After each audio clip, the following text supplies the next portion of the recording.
Hello, everyone. It is my great pleasure to welcome you to the first in a series of Creative Mentorship Talks.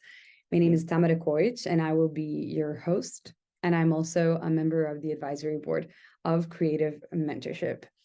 On behalf of the entire organization, I want to thank you so much for joining us today, either live to participate in this conversation, or if you're watching this recording. Thank you so much for your interest in learning more about mentorship, its values, and its potential in the sectors of culture, arts, media, and creative industries, but not only in these fields, but many others as well. Please do forgive me as I will be reading parts of this intro just to make sure that I tell you all about what we are trying to achieve today here, but also to give you some information about our participants who will be sharing their insights today with us, and hopefully who will inspire you to incorporate mentorship practices into your everyday work and life. Mentorship as a practice of informal learning holds huge potential. Through mentoring relationships, professionals in these sectors can gain valuable insights, support, and guidance from experienced individuals. For over 11 years, the Creative Mentorship Organization has supported participants in transferring crucial skills, knowledge, and experiences through the methodology of mentorship. This approach not only fosters their personal growth and development, but also contributes to innovation and the creation of new perspective within these sectors. Throughout 6 mentoring program cycles conducted by the Creative Mentorship Organization in the past 11 years, over 300 participants from the cultural, artistic, creative industries, and media sectors, individuals who are catalysts for change in our society, have taken part. I was lucky enough to be one of the mentees in one of the previous cycles as well, and it's lovely to see some familiar faces in the audience of people who have also participated either as mentors or as mentees. Our mission is threefold. First, we aim to support creatives and cultural professionals in their personal and professional development, thus indirectly empowering institutions and organizations they are working in. Second, it's promoting the idea of mentorship as a tool for informal learning.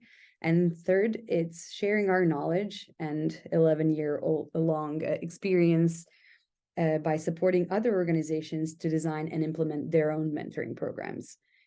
Through all of this, we aim to build a community which values creativity, knowledge, mutual support, and lifelong learning.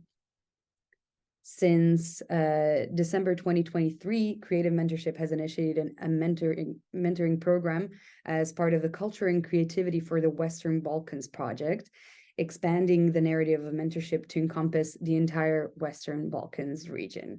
Additionally, our methodology has been recognized by other institutions and organizations in Europe.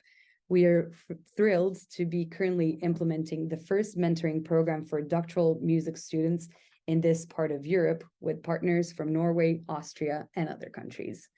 Hence, we can conclude that mentorship is a highly contagious matter, nearly impossible not to be captivated by upon first encounter. Now, today's event aims to inspire and encourage you to possibly apply the principles of mentorship in your work.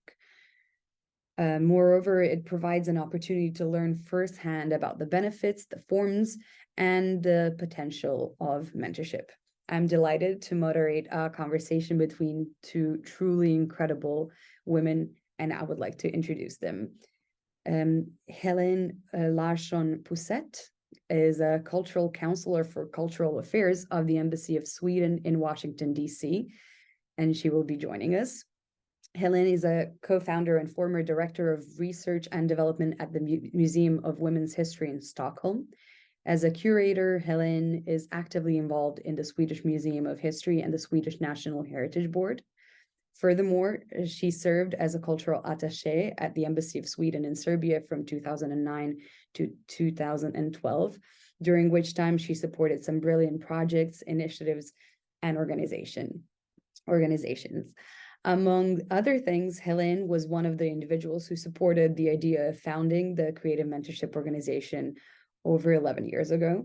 for which we're immensely grateful. Thank you so much, Helen. She has also been a member of our organization's advisory board for years, generously sharing advice and experiences to help us improve our work. She has always been an inspiration to us, and she continues to be, and we are really grateful for that, especially because she's such a great connector of people and organizations.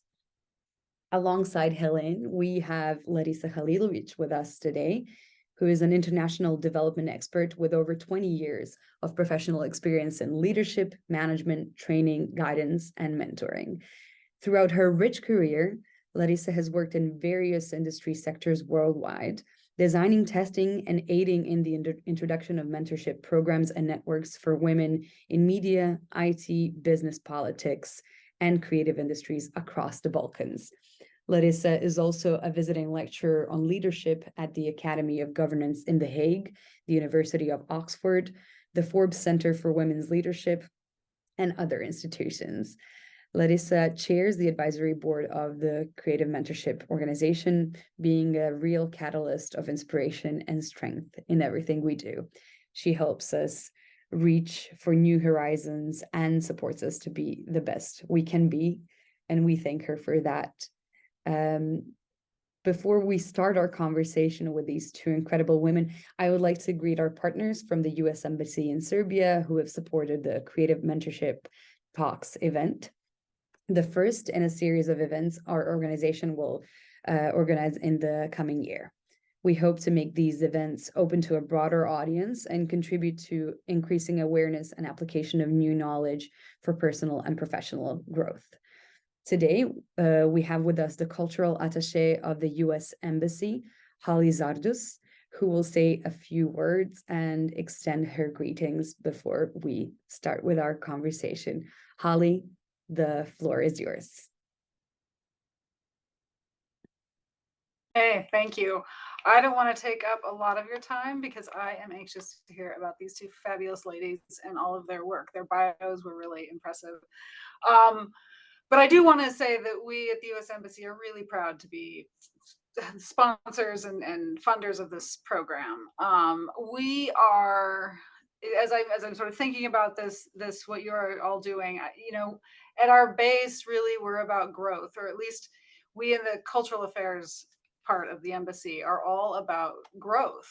And growth takes time, as you all know. I'm a cultural attaché. I don't necessarily consider myself a creative per se, unlike Helen, who has done is a creative in her own right, as well as a cultural attaché. But I really believe in empowering people who are amazing. People are incredible. We have this unlimited capacity as individuals, but we don't all find it, right? And we need help from each other to do that. And growth is what makes life beautiful and life worth living. And we all want it. And it takes time, it takes nurturing, it takes mentoring. And we know that the opposite of growth, destruction or backsliding, is fast and easy, right? That's the sad truth about the world. So if you want to see more growth, if you want to see a more positive community, country, life, you have to put that time and energy in. But what can help make it go better and make it go faster is combining your efforts, right? Through mentorship and networking. So getting together with people who have that vision of a positive, growing future and learning from each other and helping each other. It's the only tool we have to combat the rest of it that goes on, the destruction and it's difficult to feel hopeful when things start backsliding so much. But the only way to combat it is to continue to go forward, even if it's slow. And it feels good to do that, right?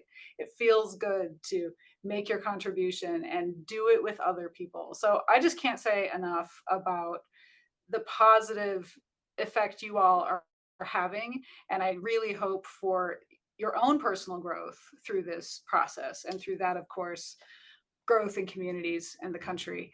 I want to put one quick plug in for a growth-based project that we have. It's called BOLD, Balkanski Omladinski Lideri. It's for anyone age 18 to 35 in this country who wants to experience growth, right? Leadership growth on that journey. We have it. If you join up, you just give us your contact information at boldserbia.rs. Just join up, and then you'll find out about these opportunities we have for exchanges in the United States, for workshops here, for grants that are available. It's something we're just wanting it to grow, right? We're partnering with other organizations. There's no competition here. It's amplifying the efforts of people who want to see improvement now and to work for it together.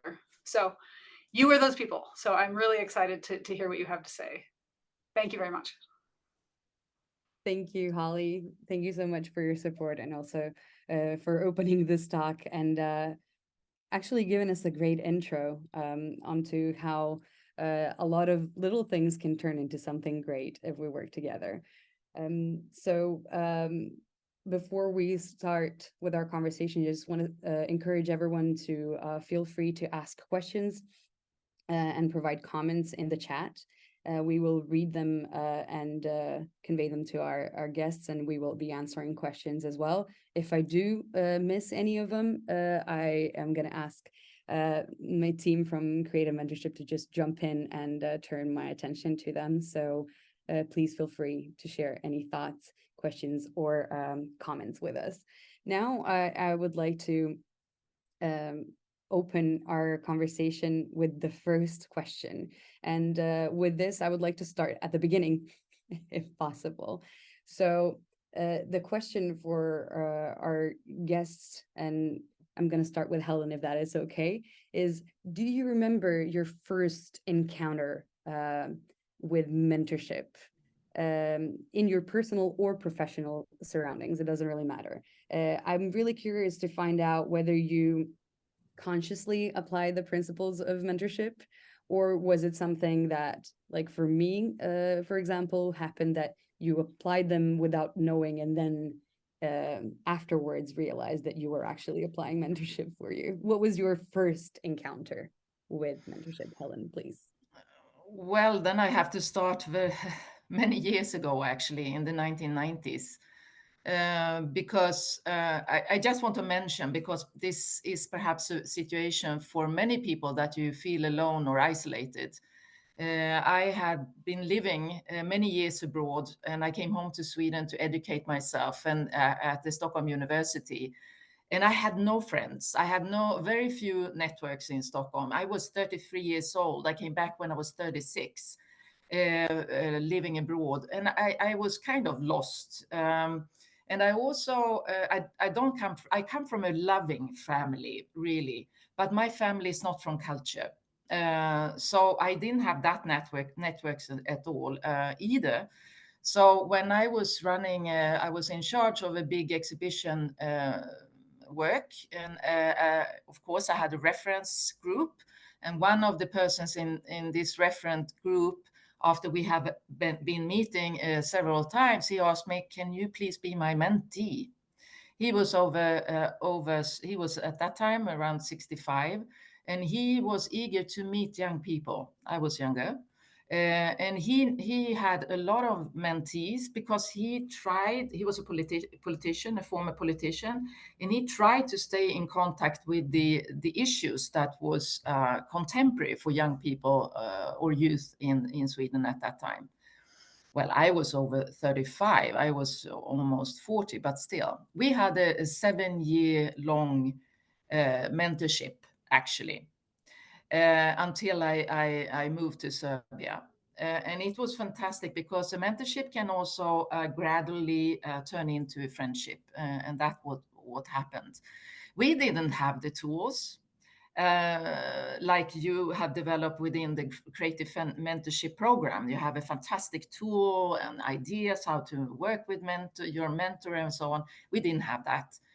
We met, and he offered me space to talk about different complicated issues that was not only about my professional life, but also what was happening in Sweden in the 90s. So he was a great source of inspiration, and it was a mutual exchange between us. I needed him and he needed me. So it was actually a perfect match at that point in my life. Now I have other, but we can talk about that later. Beautiful.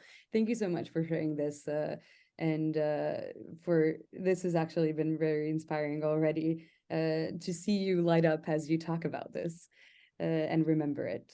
Lara, can you share your background? What was your first encounter with mentorship and what did that look like? Thank you. And thank you, Helene, for that reflection of yours. It really got me thinking again and again. So basically, in my case, I started working really, really young. You know, in New Zealand, where I was based, you can start working at 15. And by the age of 17, I was already in management. And in parallel with that, I started my teaching career when I was 19. So I was always the youngest, the first to do this and that. And I was really lucky all the way through to have people who were my mentors, although I wasn't even aware of it. You know, now looking back with the knowledge I have, now I know and I can pin down exactly who the most inspiring and most amazing mentors were. But at that time, I wasn't really aware. I was deeply grateful. I knew we had a special relationship, but if you asked me what they were, I wouldn't have called them mentors at that time. Interestingly, the first official, formal mentor I had is Tony O'Brien, our member of the honorary board, an amazing man, really, and also our former chair of the advisory board. And I remember meeting him at one point in one of the large international meetings. He was a very senior official, like the case with you, Helene. As you know, Tony is probably 30 years older than me or something like that. But never mind, age doesn't matter. At that point, I remember being with him in a really important meeting with lots of other people. And he was saying things that really resonated with me. But he was so brave, you know, he was saying things I, at that point in time, would not have said. I was, you know, too modest, too shy, and didn't have enough experience. And I said to him, you know, I would really love to have the opportunity to have you as a mentor. And fast forward some 10 years, there was some sort of internal program within the British Council where I was working at the time. And he literally approached me and he said, do you remember when we first met 10 years ago? Well, here is our opportunity. And that's when we had the first official mentoring relationship. But in parallel to this, I just want to reflect on, while we have these mentors, it is, in my view, equally important to work with mentees. Because again, on reflection, I have had mentees for the past 20 plus years. And again, there were so many situations where I had no idea I was doing it. In teaching, it's a little bit more, let's say, standard practice to work as a mentor and to do reflection and to apply some of the principles which you mentioned, but in other professions, not necessarily. And then, as you know, for the past 10 years or so, I have been really active in not only being formally a mentor, but also helping design and introduce mentorship programs, because I feel and I know that they're so, so important. So that's my 2 cents. This is brilliant. I'm actually reading my second question and realizing that we've already answered it. But to tell you what I wanted to ask you, it was about the way that at Creative Mentorship, we connect mentors and mentees from different sectors. And also from different generations, from different cultures, etc. And with what you just said, I guess we can all nod in agreement that this cross-sector connections are super important, and that not limiting mentorship to age and to work experience is something that can open up a new world of possibilities. This is so great to hear. My mentor and turned mentee is also here with us today. So as we're talking about this, I'm thinking about what you just shared, how rich of a connection that is, and how it can turn and also grow into a friendship and how it enriches our lives. It's wonderful to, you know, go through your both of your biographies and to get so inspired and to think, you know, wow, that is impressive, really. But something that we not so often talk about is the difficult moments in our careers and in our lives, and maybe some failures or challenges. Helen already shared about a personal challenge that you were facing, but I would also like to hear, is there an example of a situation where a mentorship helped you overcome a challenging period or a specific obstacle that you were facing? Helen, would you mind sharing a bit about that? Sure. Well, I had a situation. I had a situation. I became a leader in an institution, and it was a very destructive working place. People didn't feel well. It was a lot of clashes within the organization, and I was new in that organization. It was very, very hard for me to navigate because there were so many untold and unspoken things in this working space. I realized I needed some support, so I got in contact with a woman. Her name is Kerstin Brunberg, and she is the former head of the Swedish radio in Sweden. And I told her, this is my challenges. I need your help, because she's extremely good at leadership, I think, from my perspective, very inclusive. And she agreed. She was very reluctant, but she agreed. And she helped me through that extremely hard situation, not only for me as a private, as a personal, but also as a professional. Her guidance was really essential for me. And of course, with this experience, I can also help guiding others as a mentor. So this is always good experiences, even if they can be hard. But for me, it's important to have a support that guide me through problematic issues, definitely. And that was, of course, you can talk about, that was something that didn't go well in one way in my life, in my professional life, but in the other way, I learned so much, and I changed a lot, and I got support. So I can also look at this situation with other eyes today. Thank you so much. Thanks for sharing that. Larisa, what about you? Is there a failure, an obstacle, or a challenging situation? You talked about what Tony brought into your life, you know, and how you were inspired by him. But was there a moment during which you could rely on a mentorship relationship to support you? Yes, and actually, I have a very specific situation in mind. And interestingly, there were a few of you there at the time, including yourself, Tamara, and Bane. And also, I think I saw Nana on the call. We were all there in Mokrin. And I think it was February or March 2018. And there was a really special event. I was running this large global pilot. It was super intense, but on the inside, I was going through a bit of a turmoil because I was ready for a career change. On the one hand, I had this, high level profile and a role of a director and, all these things that were in line with expectations, but my soul and my whole being was ready to make a career move and to go into independent consulting. But I was really scared, and I just wasn't brave at that time to make that move myself. And I remember, some of you may know Habib Leshevich. Give me a nod if you do, or if you're not on the screen.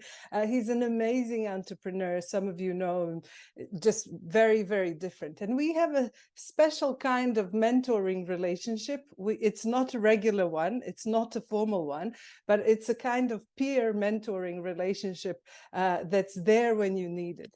And I remember he was meant to go to Belgrade, to the airport, after we finished our work in Mokrin. And I decided I needed a speed mentoring session. And I decided to accompany him all the way to Belgrade and drive back to Mokrin in order to have this session. And basically, in the couple of hours or however long it took us to get from Mokrin House to Belgrade Airport, we had one of the most intense mentoring sessions ever.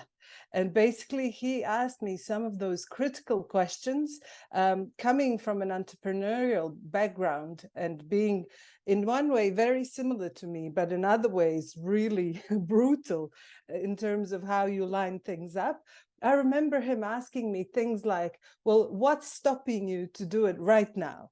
And how much would it cost for me to pay you a day to do it right now? And these were things that, you know, I was not used to thinking in that kind of way. And he really, although it took me a little bit longer to come to that decision, I will never forget that conversation. And I think sometimes, you know, mentorship is not there to calm and soothe you and to say, you know, it's going to be all right, but actually to ask you really, really challenging questions that sort of wake you up and sometimes slip the floor beneath your feet. And I remember that conversation as being one of those. So it's just an example. Thank you. That's a beautiful example. You just touched upon something that the mentorship is not. Helen, you do have something to say, but I'm going to ask you then to tell us about possibly some misconceptions that you see people have when it comes to mentorship, some, you know, expectations that are not realistic, and what is there that, to know what mentorship is for you. But you wanted to say something, please share with us. Yes, I think what Larisa is talking about is extremely important, because it is also we are living in a world that are getting more and more polarized. And I think mentorship programs like this, Creative Mentorship, for example, are crucial. Because what I see here in the United States, and I'm not sure, Holly, if you agree with me, but also in Europe and in Sweden, we are having greater polarization. And what is, I think, what I hear in Larisa's story is that you kind of build trust, that you trust this person enough to also to be open for this person's also critical comments. And I think that is very, very hard in a mentorship relationship. You have to, in some way, to listen and to be empathic and to be curious, to be able to build your trust. Because without the trust, you won't have that kind of situation that Larisa just had, we're talking about. And I think that is one of my driving forces, anyhow, in every situation I'm in right now. Your second question, your question, Tamara, was about, sorry? It was about misconceptions, because Larisa Yes. said that you Yeah. know, mentorship is not to tap you on the head and say everything is going to be right, and you nodded strongly in Yes. confirmation of that. So can you share more about maybe what people would be thinking that mentorship is, that, you know, you Perhaps it is, yeah, perhaps it is a little bit connected with being a mentor in at university or in a student situation, because I think a great mentorship is actually mutual for me. So my first mentor, we had an extremely mutual relationship. He wanted something from me, and I wanted something from him. The same with Kerstin Brunberg, my second mentor. We haven't finalized our mentorship, but so I think so this mutuality is crucial, and also that both partners need to learn how to listen. And that is a very hard training, actually. If you're not used of listening, or if you're not having the self-confidence that you believe that the other ones are interested in what you're actually going to say, it's hard. So I think there are a certain thing that you have to have in place for a great mentorship. To be a mentor and just listening and trying to support, that's nice, and of course that is useful. But I think the mutuality is very crucial. Thank you, Helen. So we heard about not expecting one person to do all of the work, right? Yes, that is a big one, really. And about the importance of listening of both sides. Larisa, is there anything else that you want to add, either about the misconceptions or what is really important for a good mentorship relationship to work? Yes, yes, definitely. I think in addition to what you just said, Helene, in my experience, you know, our tendency to give answers is something that we should not expect, because over the years, and I went into mentorship, as I mentioned, first informally, but then I didn't feel that this was enough. So I went and got some hardcore formal training on how to be a mentor. And actually, what I've learned is that people with time develop this tendency to want to be right and to want to give answers or solutions. But the true art of mentorship is to twist this around and ask those really critical and powerful questions so that our mentees come up with their own conclusions and come up with their own solutions, even when we don't agree with them. And that's, for me as a mentor, sometimes that's one of the hardest things, you know, because you have to learn to ask questions, you know, sometimes be the devil's advocate, sometimes open different perspectives, but at the end of the day, to support the mentee in their journey to make the decisions and come up with their own conclusions and, you know, fall and rise up again and continue their path without holding their hand in a way that they can't make the fall and learn from it. For me, that was definitely one of the biggest misconceptions, because as you know, in the Balkans, mentors and the way they are presented to us, especially in the academic world, is that the mentor knows and you follow mentor's way. But actually, in this sort of mentoring, it's absolutely not like that. And of course, you can sometimes share your experience and your perspective, but not as the only way, but just as one of the ways. And this whole notion of the art of asking challenging questions, for me, that is definitely, you know, a deal breaker in mentorship. And I think for anyone who wants to get better at being a mentor would be to learn the set of skills of asking questions, you know, and asking meaningful, challenging questions, which will get the other person to really explore and open up and again, come to their conclusions. And one thing we haven't mentioned is the whole importance of setting goals, because we're not actually used to setting goals, especially in informal situations. But as those of you who are part of any of the mentorship programs which I'm in know, setting goals is really important for both persons, for the mentor and for the mentee, to know which way we're heading in. And it's okay if we do other stuff in between, but it is important to have something to aspire and strive for, and to know,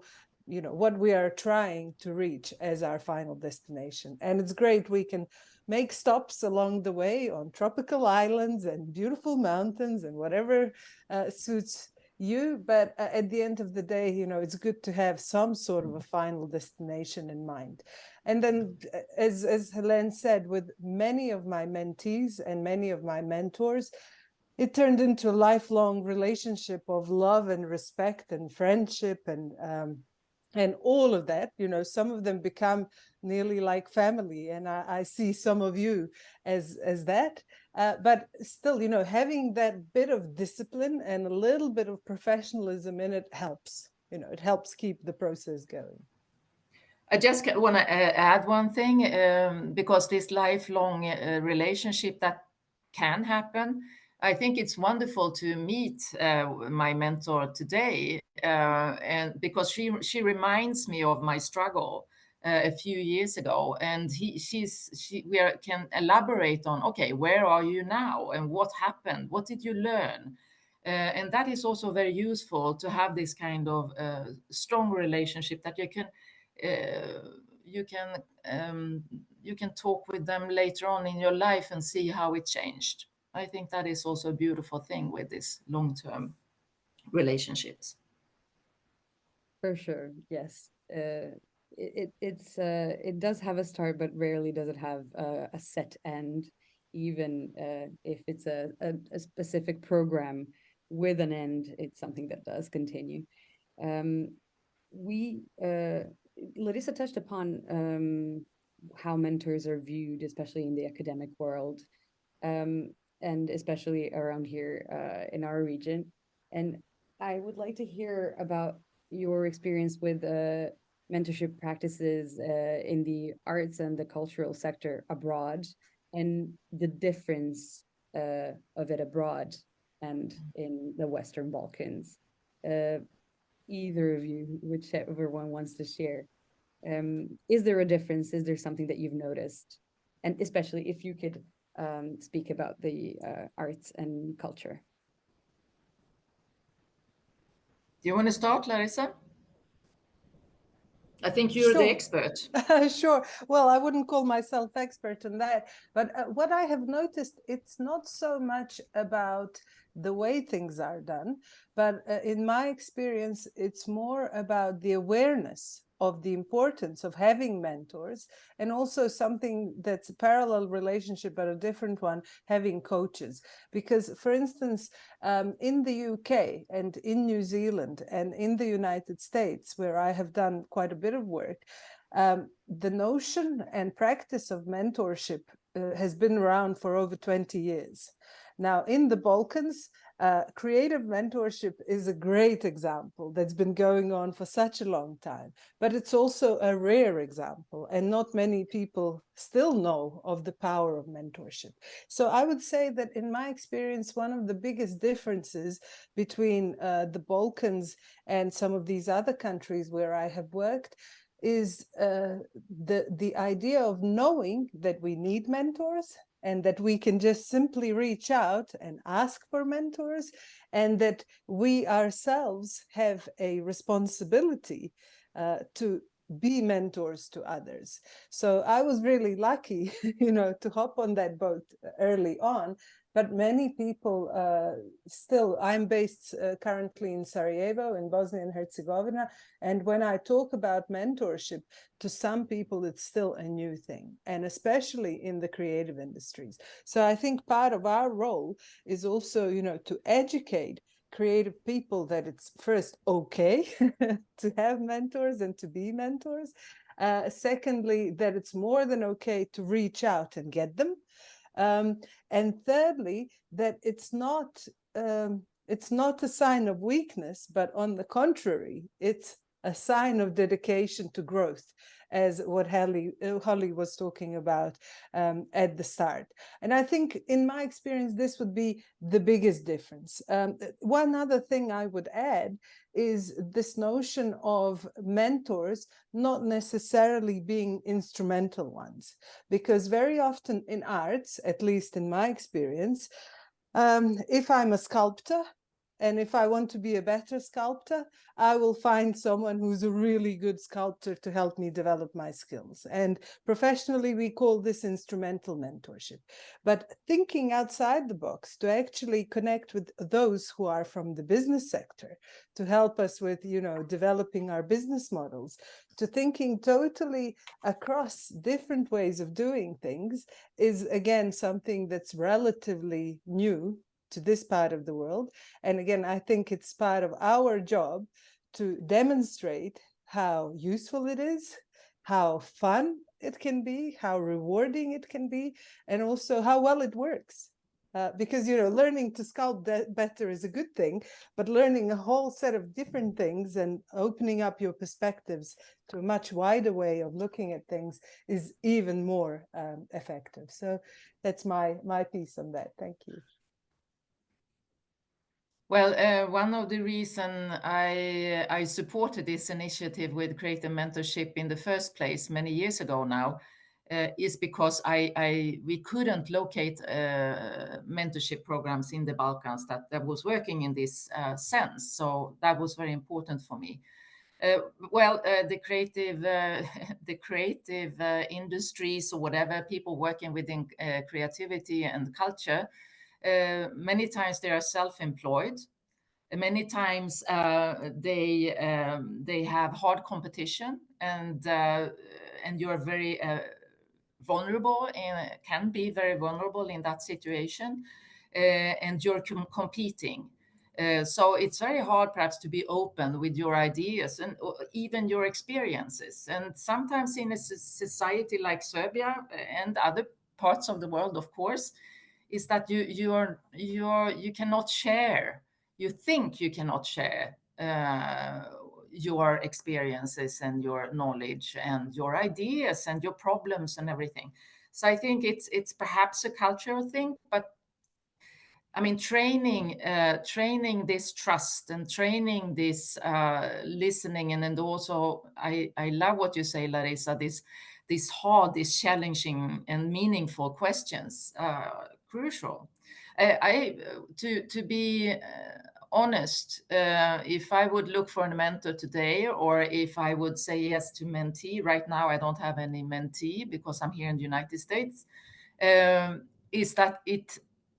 I would prefer to have a mentee or mentor from another business, because I learn more, and I also know my pre-assumptions about things disappear because I don't know, and that makes me a better listener. But it also triggers my curiosity, and I realize that I have so much to learn from other ways of working, and therefore I'm so interested in breaking these bubbles that we are living in, and try to bridge another bubble or create other bubbles where we can act and work together. Yes, Larisa, you want to add to that? I'm trying to unmute. Yes, you just made me think of something else, Helena, and I love how we build on each other's ideas the whole time. I just remembered the time, and this links to these misconceptions and cross-sectoral mentoring, and something we didn't touch on explicitly was age, but age in terms of, very often, and as was the case with both of us, we talked about mentors who were older than us. But I want to also mention the importance of sometimes having mentors who are younger than us. And I remember the time when I did my first TEDx talk, and at that time I was already very experienced at giving public talks and giving lectures and doing training and speaking in English and all of this.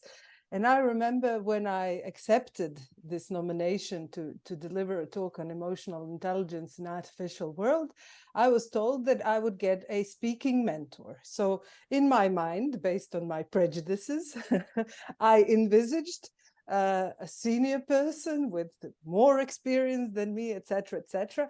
And then what happened was that I got a mentor who was 10 years younger than me, who was a serial entrepreneur with who knows how many failed businesses by the age of 20 something, and I was shocked.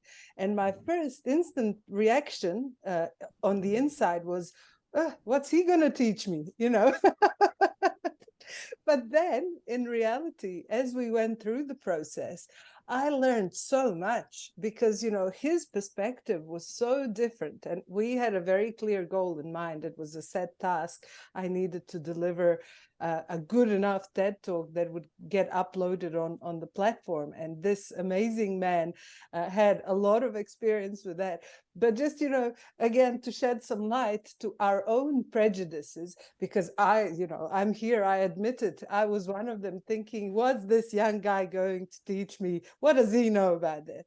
But his contributions were so important. Needless to say, we are still very close. We collaborate. I have become a member of their advisory board.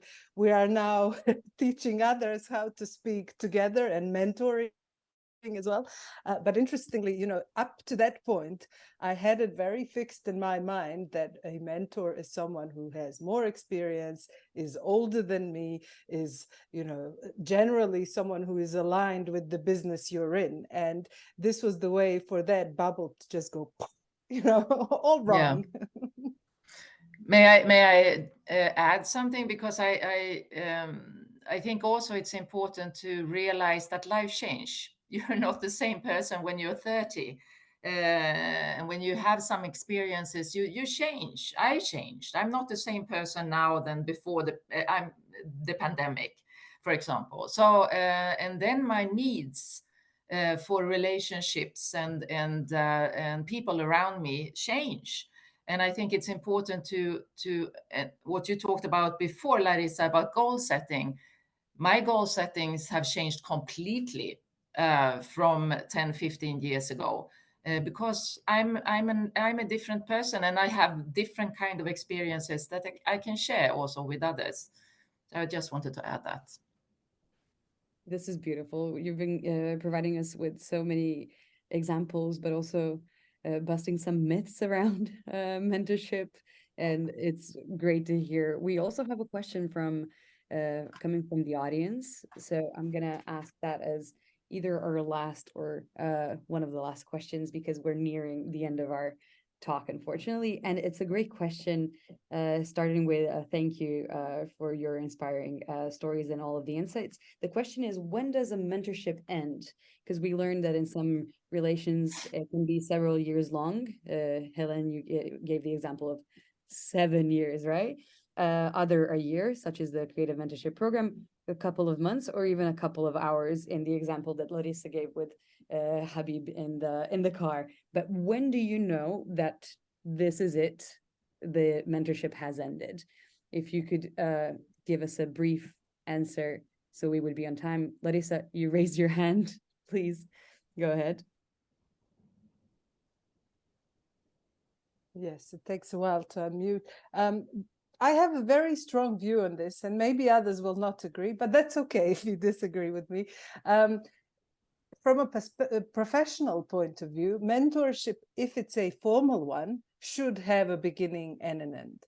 And in creative mentorship and in other formal mentorship programs, which Dragana has designed, I have designed, which we have delivered around the region and around the world, I'm a bit of an advocate to give a time frame and to give a beginning, a middle, and an end to the official part of the mentorship, so that we can evaluate and reevaluate the process and say we have now reached the conclusion of this formal part of mentorship.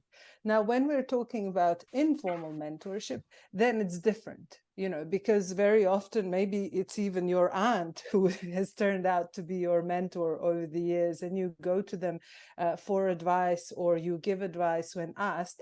And that is like a bit of a dance, you know, you start the dance, then you finish, then you don't see each other for a while, and then you dance again. And there doesn't have to be an end in that kind of manner. But when it comes to formal processes, I would strongly encourage you to get into the discipline of actually defining, you know, when is our start? How long is this relationship for? And when do we end it? And how do we know what we have achieved? And maybe sometimes you will agree that, okay, we need to extend it a little bit. Sometimes we can say we have finished the formal process, but we can stay in touch and be friends. And sometimes it's really an end. And, you know, from a professional point of view, it is important to have practice of ended mentoring relationships as well, because they give you value. It's important not to develop that sort of dependence that, you know, like you have a new parent now and it's forever until you both live. Because again, that's not real. Sometimes it does happen, but what Helene is talking about is precious and rare, because some mentorship relationships definitely do end.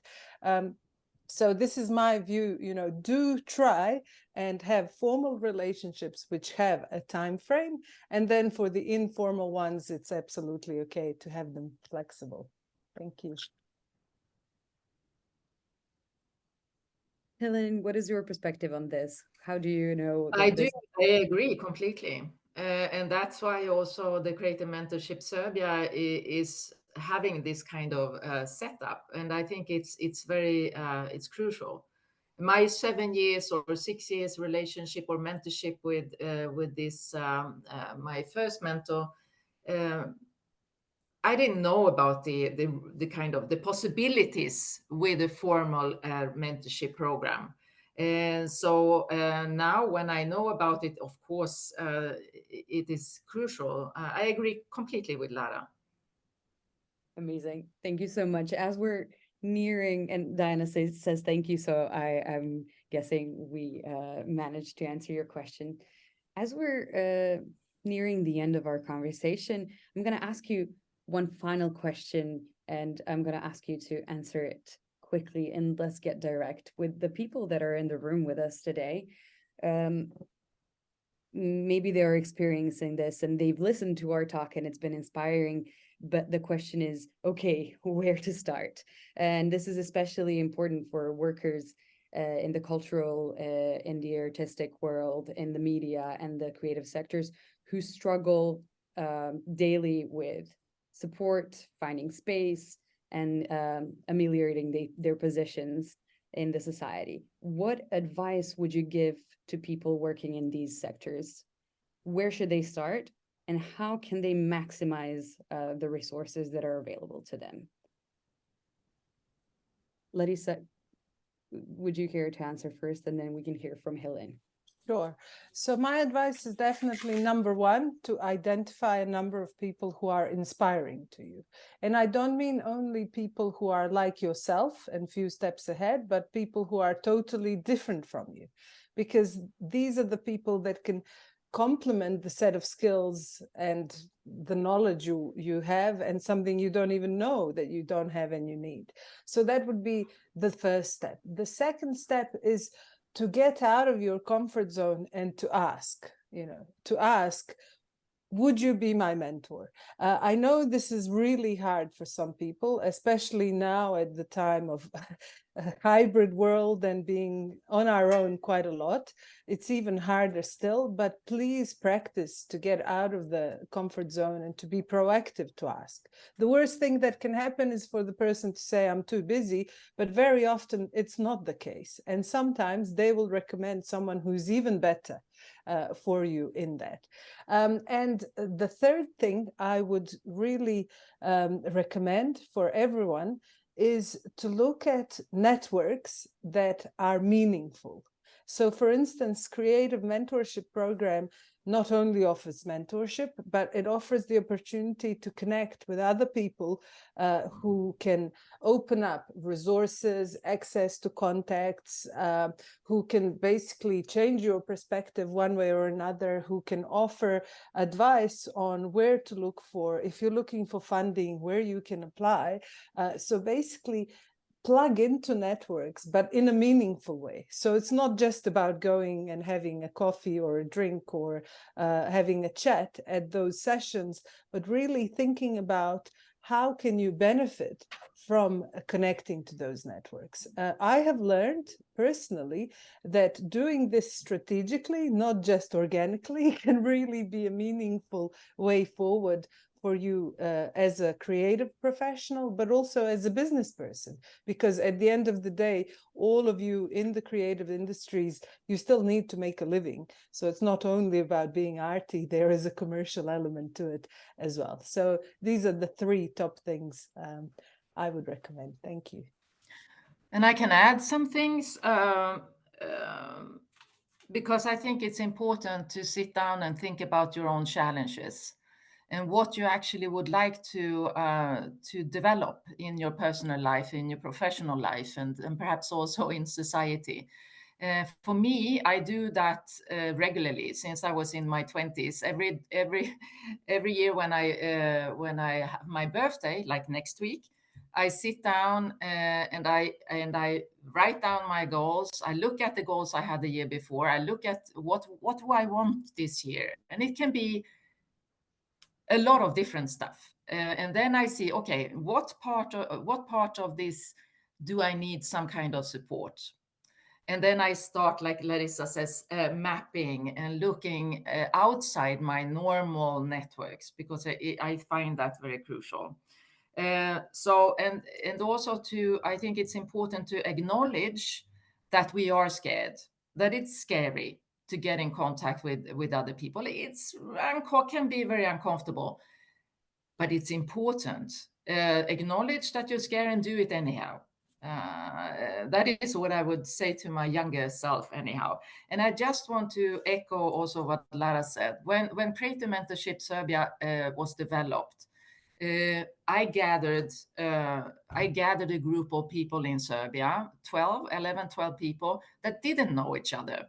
They were not in the same bubbles, and they didn't know each other. Some knew each other, and this group was actually the one that formulated the idea of creating a creative mentorship program in Serbia. So this diversity, this mix of different kinds of people and ideas, and which raise also a lot of challenges, is extremely crucial for me. Uncomfortable, perhaps, but if you wanna walk far, walk together. Thank you so much. Well, this was a wonderful way to wrap this conversation up. Thank you for sharing your insights. Thank you for generously sharing your personal examples and being so open to inspire us through them. And also thank you for breaking the ice. And this was the first in a series of these types of talks that we're going to be having. So I'm going to invite everyone to follow Creative Mentorship on social media, and to just follow what we're working on, but also to join us in the other editions of these talks. We are aiming to be here not only to promote mentorship as a way of working together and growing, but as a way of building connections, and also as a way of transforming our society one conversation at a time, which is our mission. And I do hope that this conversation contributed to that. And I believe that you can all be a part of this change with us. So you gave us the tools, Helen and Larisa, but also you can turn to Creative Mentorship for any questions you might have or any support that you might be looking to introduce more mentorship into your own lives. My name is Tamara. It's been a pleasure to be hosting this talk. Thank you so much to the Creative Mentorship team for inviting me also to be here today. And I'm looking forward to our next talks. Thank you everyone for staying with us to the very end. Thanks, and have a great rest of the day.